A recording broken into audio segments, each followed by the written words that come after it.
Coming up on Good Morning Texas, how members within the community are striving to keep Austin beautiful, how one Austin ISD football team is stepping up for Domestic Violence Awareness Month, and pumpkin patch season is here. Which one will you take home? All of this and more coming up on Good Morning Texas.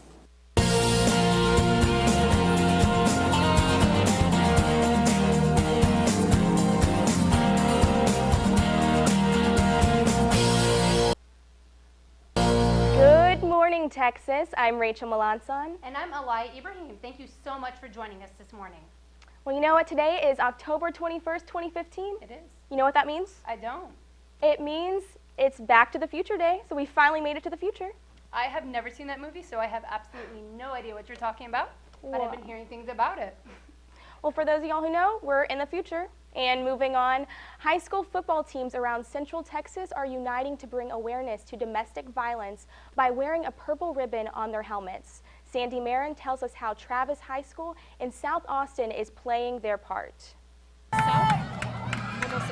Travis High School's Friday Night Lights aren't shining only on its players, but also on the negative consequences of domestic violence by informing the community.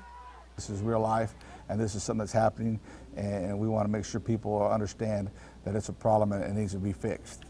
High school football players around Central Texas are not only learning how to tackle on the football field, but they're also learning how to tackle and bring awareness to domestic violence, which is a topic that is very important and close to Travis's varsity number 51 defensive end senior.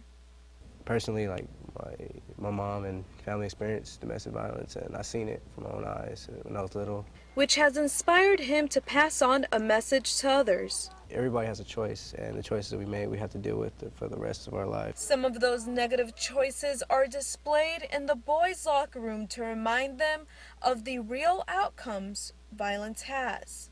We say, you know, if this was your sister, somebody did this to your sister, or your mother, or your grandmother, or whatever, how would you feel? And every time it gets them, because now it hits home. But there's one common message that this team wants to spread. We know what's happening, and you know we can put a stop to it. Sandy Marin, Good Morning Texas.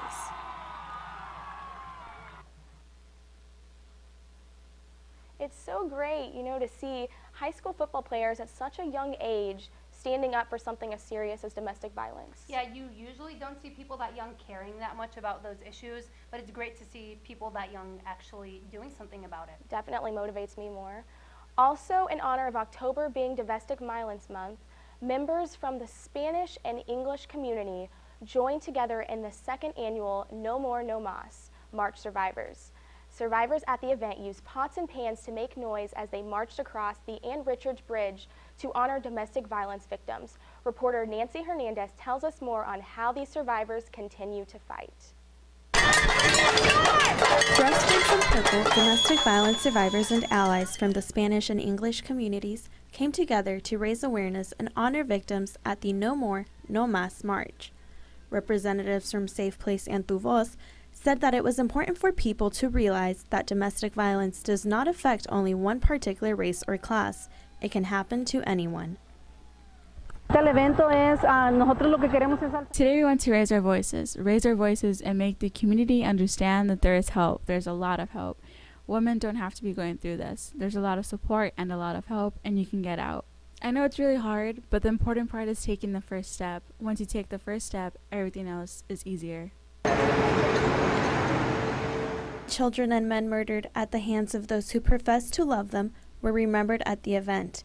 In 2013, approximately 119 Texan women and children were murdered by an intimate partner. In 2014, that number increased to 132 victims. Survivors with Our Voices, Nuestras Voces, refused to remain silent any longer. Using pots and pans to create noise for these victims, they marched across the Ann Richards Bridge. Years ago, women used to come out in Austin in the streets and bang pots and pans when someone was murdered. And I don't call it death by domestic violence, I call it murder, because that's what it is. Depression and anger are faces of surviving domestic violence, so are happiness and gratitude. The survivors then celebrated their lives with music and performances. So they would come out and they would make noise.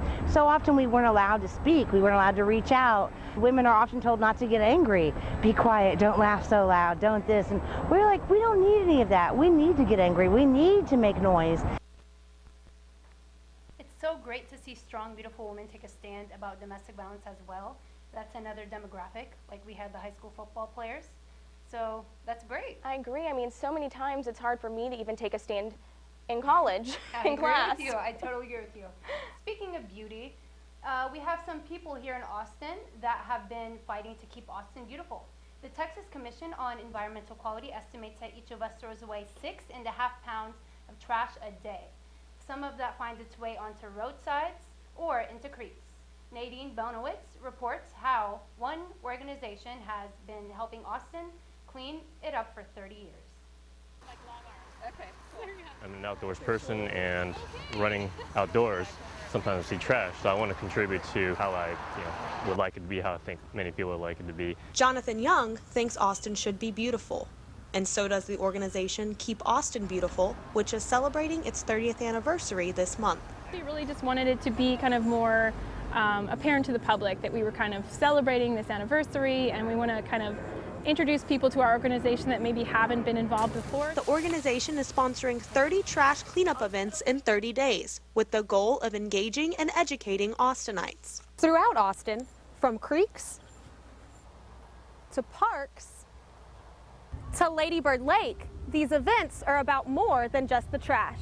Nadia Khan says that the recent birth of her baby inspired her to think about the future of Austin. Yes, he's the main friend. So she founded Friends of Tannehill Branch Creek and partnered with Keep Austin Beautiful to give the area near her home some love. I think I was probably envisioning like one day we're going to be playing in this creek, and it would be nice if it was really beautiful. She says Keep Austin Beautiful has encouraged a sense of community. Meeting the neighbors has been really nice, and also just seeing how excited people are about cleaning it up so it's not trouble and it's not, a mess or the place where people go to drink or smoke or whatever.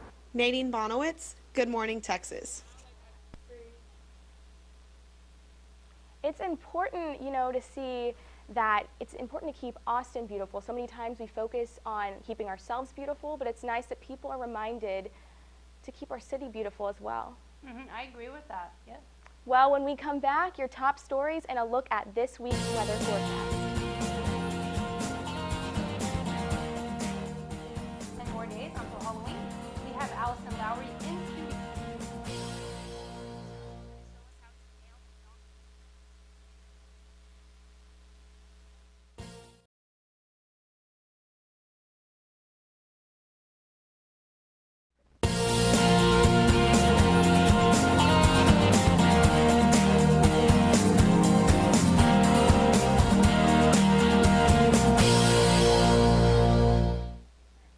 Welcome back to Good Morning Texas. We have reporter Kylie Badgley in the News and Weather Center with the latest. What's happening in the news this week, Kylie?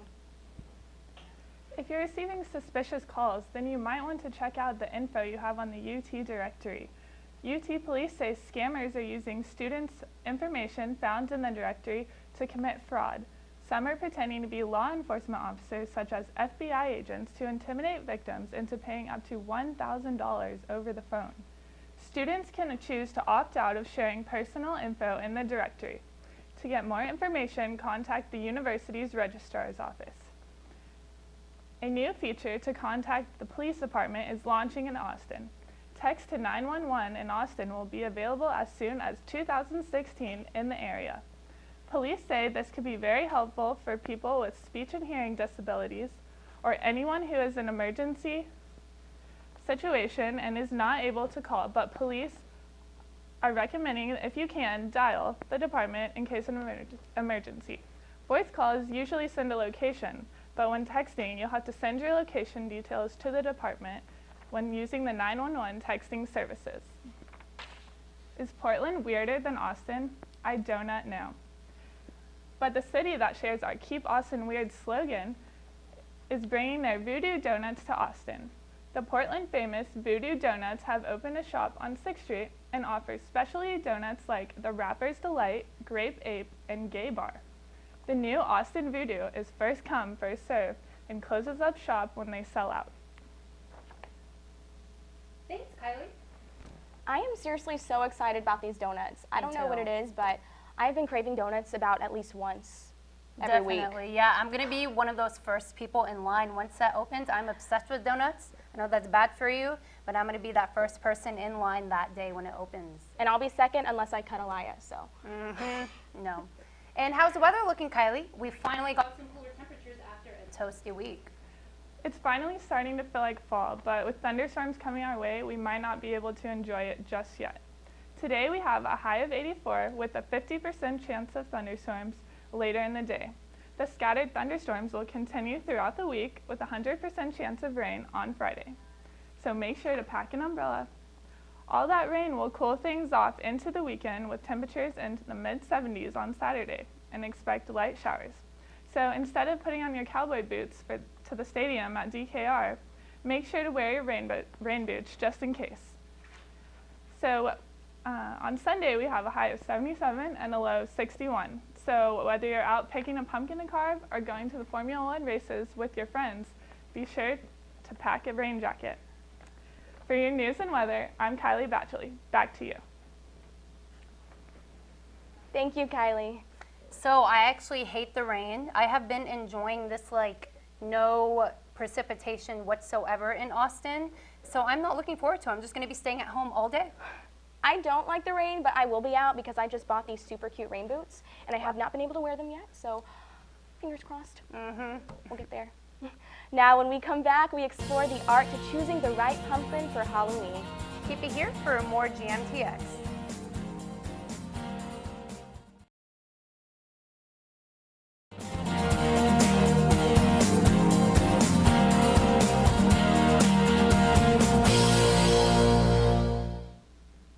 As we said, only 10 more days until Halloween. If you haven't already, you're probably still searching for that perfect Halloween costume. Today, however, we're going to focus less on the costumes and more on the makeup side. Here we're joined by Allison Lowry from the Texas Performing Arts. She is the makeup and wig specialist. That's right. So what do we have today?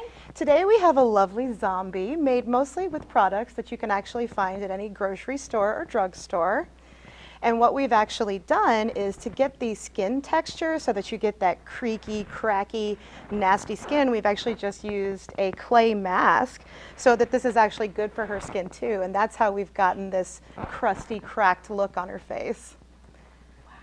So, do you get a lot of appointments? Or are you super busy during this time since it's Halloween? Absolutely. And the theater and dance departments and the opera departments keep me pretty busy too. How long does it usually take to make something look this realistic? This was actually only 20 minutes. Oh, wow. So this is actually a fast version of a zombie. So if you get that last minute party invitation and you need to just run out the door. Okay.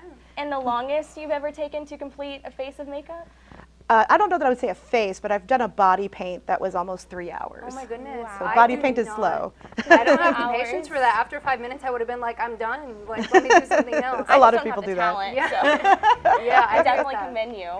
So I'm not a person who's very good with makeup. What's some way that people who aren't very good with like the contouring thing and figuring it out, what's something that they could do to be able to achieve this amazing look? You really want to feel for the bones on your face, so you actually do it by using your sense of touch.